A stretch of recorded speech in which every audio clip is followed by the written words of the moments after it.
In this video, I'm going to show you how you can easily start screen recording on your iPhone. Be sure to watch the video to the very end so you don't make any mistakes, and of course do not forget to like this video and subscribe to my channel. Thanks guys.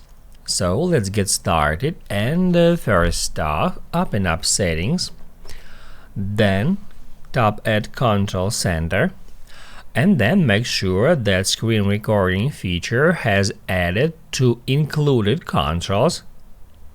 If you can see it here, just like in that case, you need to scroll down until you find screen recording, then tap at the plus sign next to it to add it to included controls.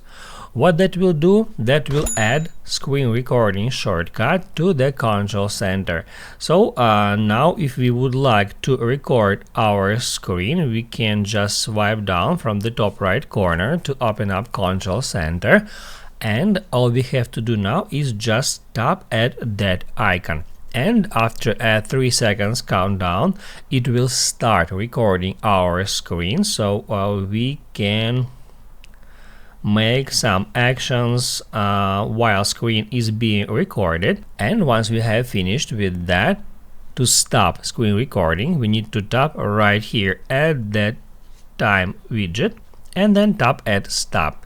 That will save our screen recording to the Photos application, to our camera roll.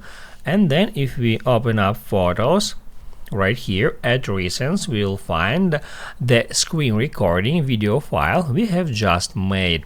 After that, we can open it up, we can play it. If we would like to edit it, we can tap at Edit, and then let's say we can crop it if we would like to do so, just like that.